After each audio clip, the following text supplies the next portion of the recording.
Halo, Assalamualaikum warahmatullahi wabarakatuh. Selamat pagi dan semangat pagi, sahabat pendidik, penggerak di seluruh Indonesia, serta para peserta didik dimanapun Anda berada. Berdasarkan request dari Anda semua, pada tutorial kali ini saya akan jelaskan tentang teknik penugasan dari sisi guru dan teknik pengerjaan tugas dari sisi peserta didik untuk tugas-tugas dalam bentuk karya tulis untuk melihat dan menghindari plagiarisme. Dan fitur ini ada di Google Classroom. Baik, saya akan mulai. Tentunya saya akan lihatkan Classroom yang sudah ada.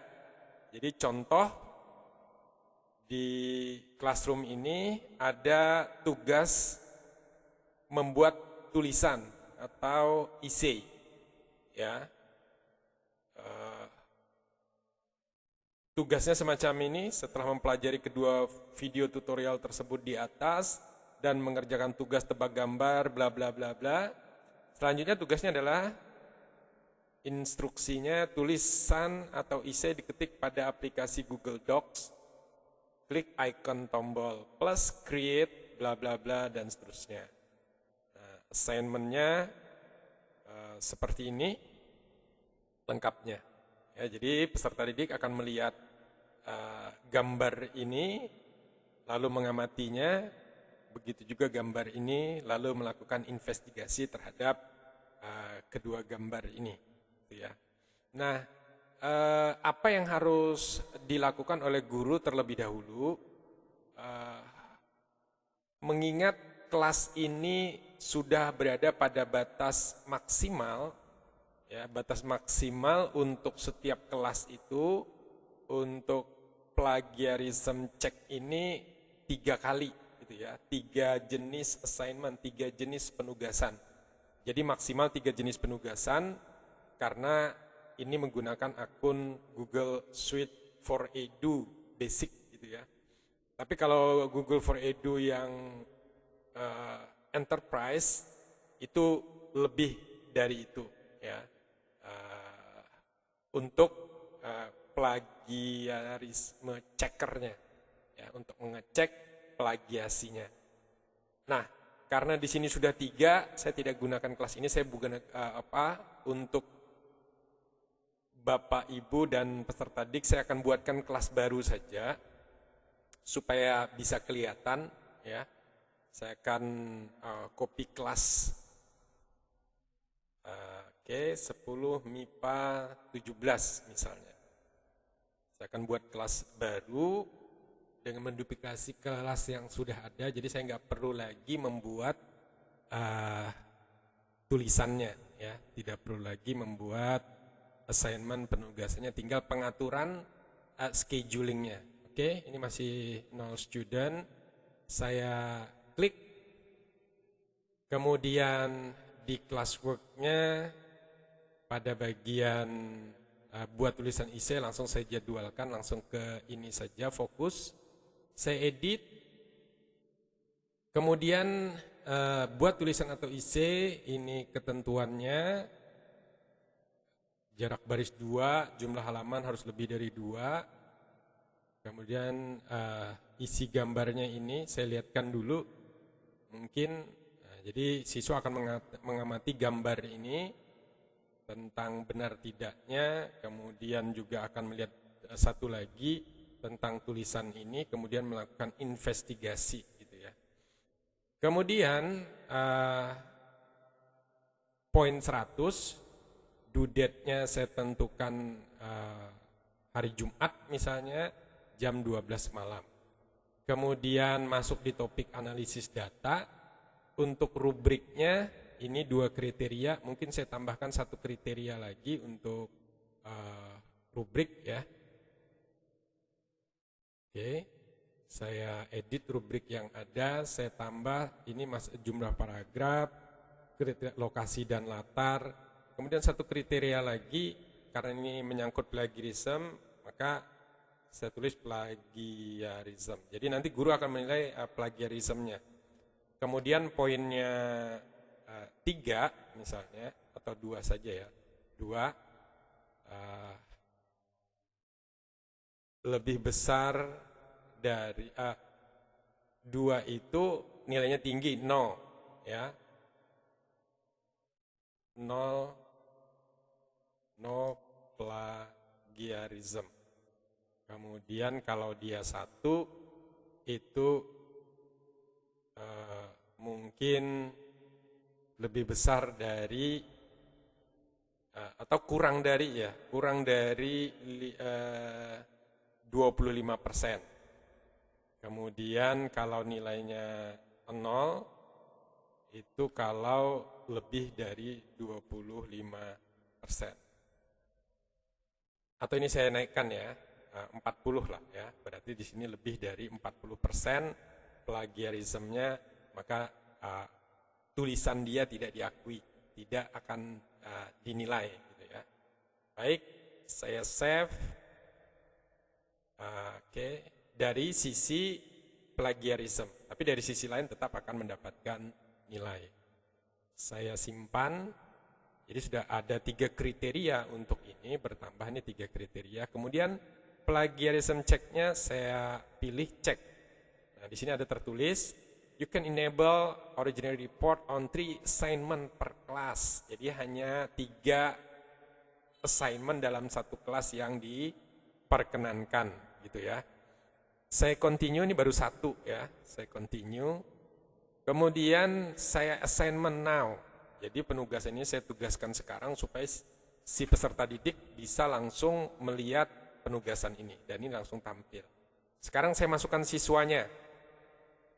Nanti akan kita lihat dari sisi siswa ya. Ini saya masukkan, oke, 1, kemudian coba, oke, ada 2 siswa ceritanya, saya invite ke kelas ini. Oke, kemudian saya akan masuk di incognito mode classroom. Saya sekarang bertindak sebagai siswa, ya. Kalau tadi saya bertindak sebagai guru di sini, sudah selesai tugas saya sebagai guru, tinggal menunggu nilai masuk, nanti tugas siswanya. Sekarang saya bertindak sebagai siswa. Oke. Kemudian di sini saya gunakan akun ini tadi ya, saya diundang. Berikutnya, kemudian next. Dan di sini ada satu kelas yang mengundang saya approve karena undangannya berdasarkan email oleh guru, bukan berdasarkan kode kelas. Saya gabung. Nah, ini penting bagi siswa atau peserta didik untuk mengecek tugas mereka, ya. Jadi saya klik tugas, ini sudah langsung tampil juga sebenarnya di forum atau di stream, atau bisa melihat dari klik tugas di sini, gitu ya. Juga ada ini. Kemudian saya sebagai siswa tentu akan saya klik ini, kemudian saya akan baca petunjuk pengerjaannya. Ini paling penting, harus selalu dibaca petunjuk pengerjaan untuk memperoleh hasil yang maksimal. Ya. Untuk lebih detailnya, tentu saya akan lihat tugas. Jadi ini yang akan saya lakukan pengamatan dan investigasi adalah kedua gambar ini. Jadi selaku siswa saya akan lihat gambar pertama tentunya, oke, saya amati bla bla bla, anggaplah sudah diamati. Kemudian gambar kedua saya amati lagi, kemudian saya lakukan investigasi satu persatu terhadap jenis video conference ini selaku siswa. Kemudian saya klik lihat tugas. Ya. Di lihat tugas ini kita dapat siswa dapat melampirkan. Nah, di sini siswa juga bisa melihat ternyata tugas ini akan dinilai dari jumlah paragrafnya, artinya banyaknya paragraf, kemudian lokasi dan latar, kemudian plagiarism check-nya juga akan dinilai. Ini rubriknya tidak tidak sama ya, mestinya kalau mengambil rentang 4 mestinya sih 4 semua. Karena ini sampling contoh, nanti silahkan diedit kembali untuk gurunya gitu ya. Ini rubrik ini hanya panduan bagi siswa, ternyata dia dinilai dengan cara seperti itu. Ya, ini harus siswa pelajari ya. Artinya nanti dia dalam mengerjakan tugas ini harus memenuhi unsur-unsur yang di 3 ini. Artinya harus maksimal kalau mau dapat nilai maksimal di sini. Artinya di sini 4 poin itu berarti harus lebih dari 2 paragraf, maka dia akan dapat nilai 4. Kalau di sini berarti dia 2 paragraf hanya dapat 3 poin. Gitu ya. Di sini hanya dapat 2 poin dan seperti itu seterusnya. Begitu juga yang plagiarism tadi, ketika di sini berarti tidak ada plagiarism, tapi kalau di sini plagiarismnya 40% itu poinnya 1. Kemudian siswa klik tambah atau buat. Karena ini udah zamannya cloud computing, maka siswa disarankan menggunakan Google Doc ini supaya nanti siswanya juga terbantu untuk mengerjakan tugas. Jangan pilih upload file, buat di Word misalnya, baru di-upload, prosesnya akan lama, mending lebih baik buat dengan Google Dokumen. Kelebihannya apa? Nah, sekarang saya sebagai siswa, kelebihannya, saya klik Google Dokumen, maka akan terbuat ini ya, dokumennya nanti akan dibuat dengan nama saya, dan nama tugasnya ya, buat tulisan essay. Gitu ya. Kemudian saya klik. Nah, saya klik. Setelah saya klik, oke, di sini tinggal saya ketik, ya, tinggal saya ketik. Misalnya kepada yang terhormat Ibu Bapak Guru, dimana pun Anda berada, tetapi ini adalah, misalnya gitu ya. Nah, saya akan coba alat add-on di sini, tidak ada yang voice ya. Saya akan copy nanti dari, saya akan coba ambilkan dari internet. Jadi sudah langsung, karena kita akan lihat berfungsi nggak plagiat checkernya ya. Oke, sebentar. Saya refresh dulu.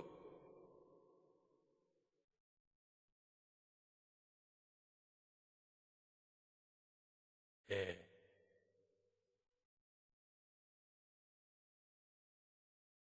Ini ada diktenya, saya gunakan dikte sebagai siswa ya. Karena saya malas ngetik dan ini membantu mempercepat. Jadi misalnya ada buku atau tulisan, ini bisa lebih cepat. Saya klik, kemudian saya jalankan, ini jadikan bahasa Indonesia. Oke. Halo.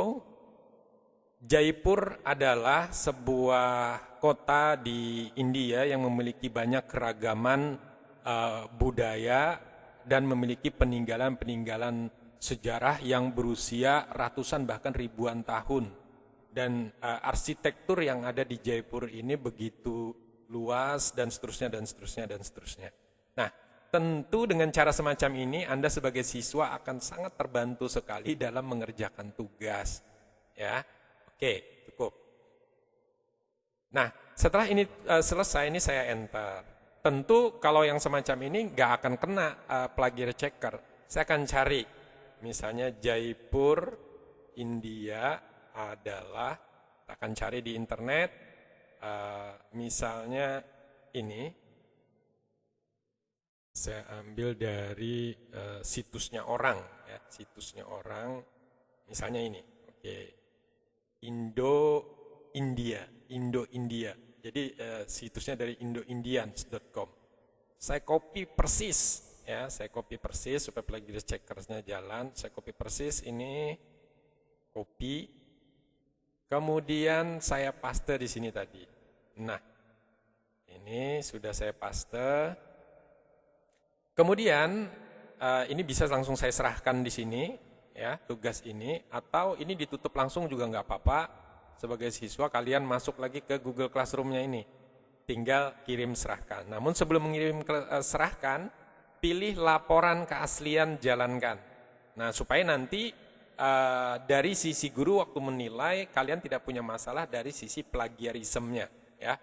Sekarang saya sebagai siswa, saya akan jalankan pengecekan individu. Apa tulisan saya sudah aman, gitu ya. Tadi syaratnya apa? Syaratnya di sini untuk plagiarism dari gurunya syaratnya no plagiarism atau paling banyak 40%, ya, 40%. Itu dapat nilai 1. Sekarang saya jalankan, cek. Kita jalankan, kita lihat hasilnya, menjalankan laporan keaslian, kita tunggu. Apa hasilnya? Nah, lihat laporan keaslian. Di pukul 4.4, ini tanggal pengecekannya, kita cek keasliannya. Nah, ini ada tanda blok ini berarti ditemukan. Kalau yang pertama ini tadi, paragraf pertama aman. Paragraf kedua aman. Tapi ketika paragraf ketiga, saya klik, nah ini ada tanda, ya, ada tandanya. Ya. Pesona kemegahan Kota Jaipur. Jadi kalimat paragraf ini ditemukan di sini, persis sama, gitu ya, persis sama, nah, persis sama. Sehingga saya selaku siswa, ini mungkin yang ini tetap ya, yang ini tetap. Ini kan bisa edit, saya edit, kemudian oke, saya edit sebentar. Nah, saya edit kembali. Di sini saya tambahkan yang sama, tetapi yang sama ini saya kurang-kurangi. Penasaran dengan apa yang Jaipur? Misalnya, Jaipur dirancang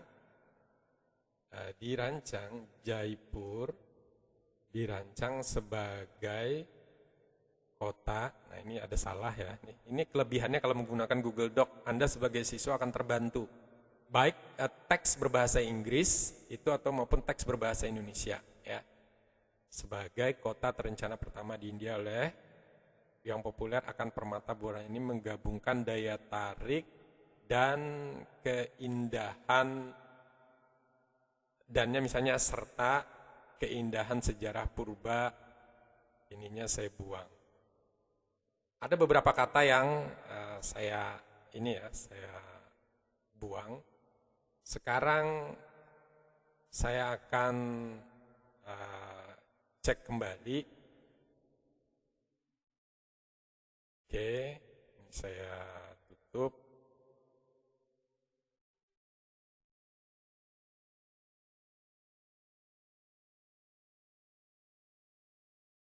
Sudah diedit. Saya jalankan sekali lagi.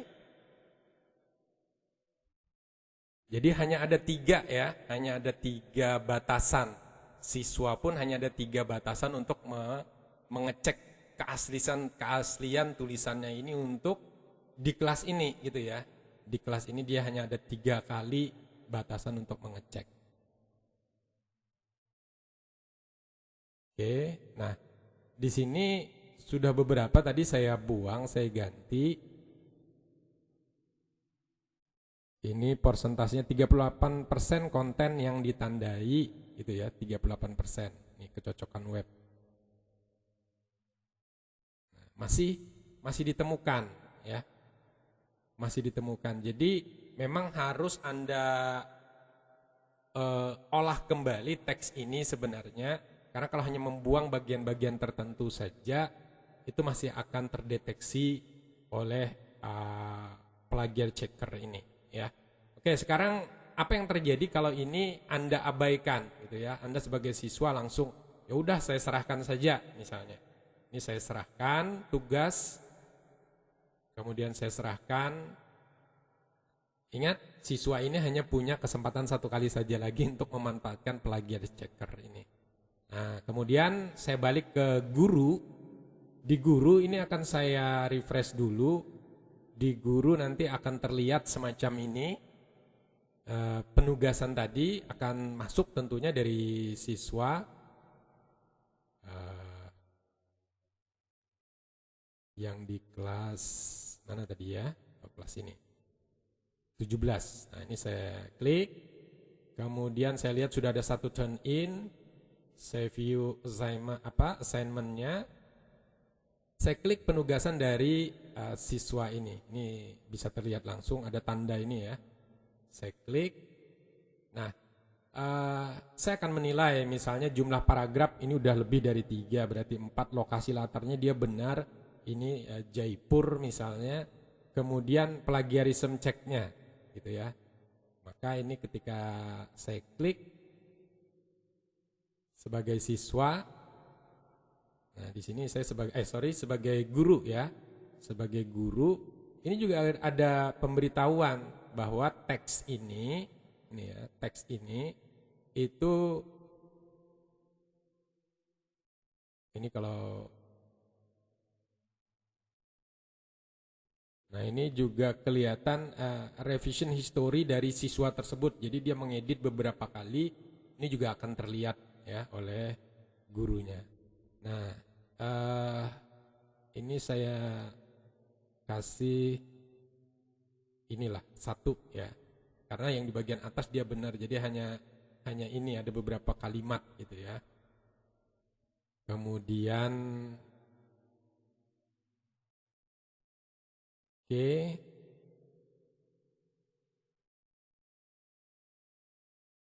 sudah nilai dia 90 ya, karena gara-gara 1 ini tadi terdeteksi. Nah, nanti kalau siswanya tidak melakukan itu, maka gurunya bisa melakukan cek ya. Gurunya sendiri bisa melakukan cek terhadap tulisan tersebut ya, tulisan ini. Nanti gurunya bisa memanfaatkan fitur ceknya. Artinya fitur cek itu tidak dilakukan oleh siswa ya, tidak dilakukan oleh siswanya. Nah, jadi penilaian yang menggunakan rubrik, ada rubrik plagiat checkernya. Ini saya kembali ke sini. Nah, ini nilainya 90 draft ya, masih draft. Nah, di sini dia dapat 1. Nah, saya sebagai guru saya bisa balikkan ini, tapi sekali lagi kesempatannya hanya 3 kali ya. Jadi memang untuk kepentingan ini siswa harus benar-benar pada saat melakukan ini di kelas yang sama Anda sudah harus merancang, misalnya untuk keperluan semester ini atau tahun ini Anda akan menggunakan 3 kali siswa penugasan menulis karya tulis. Lebih dari itu, maka hanya 3 yang pertama tadi saja ada fitur plagiat checkernya itu berfungsi gitu ya. Fitur itu akan berfungsi. Lebih dari itu tidak berfungsi lagi. Jadi fitur yang ini cek plagiarismnya ini tidak akan berfungsi lagi kalau sudah lebih dari 3 tugas di dalam satu kelas ya. Kalau kelas yang berbeda atau kelas baru itu boleh ada fitur ini akan berfungsi lagi. Sekarang saya akan kembalikan nilainya kepada siswa ya. Jadi ini karena sudah saya lihat tadi nilainya 100, saya return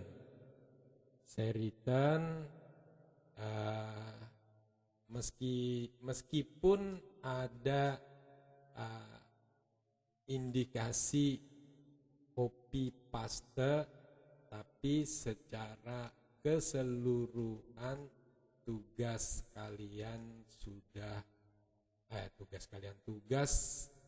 Ananda sudah jauh lebih baik. Misalnya seperti itu ya. Jadi sekali lagi Bapak Ibu harus dimanfaatkan betul-betul fitur plagiar checkernya karena hanya 3 kali. Begitu juga untuk siswa saat membuat karya tulis yang ditugaskan guru dengan Classroom harus benar-benar memastikan bahwa tugas yang kalian buat itu sudah aman dari plagiarisme. Jadi paling tidak kalau mengambil cuplikan itu silahkan, terutama untuk karena guru akan melihat. Jadi misalnya kayak kutipan-kutipan pendapat si A, si B tentu itu akan diabaikan. Tetapi ketika itu tidak memberikan anotasi bahwa itu adalah dicuplik dari A, dicuplik dari si B, seolah-olah itu pendapat kalian, ini nanti akan kena penalti dari Bapak Ibu guru. Jadi mestinya seperti tulisan ini tadi, kalian buat keterangan bahwa ini diambil, misalnya di sini dikasih belakang, gitu ya, dikasih belakangnya sumber dicupliknya di mana, supaya menghindari ini menjadi temuan oleh Bapak Ibu guru kalian.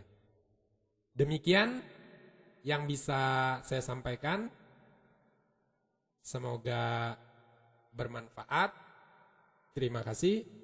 Wassalamualaikum warahmatullahi wabarakatuh.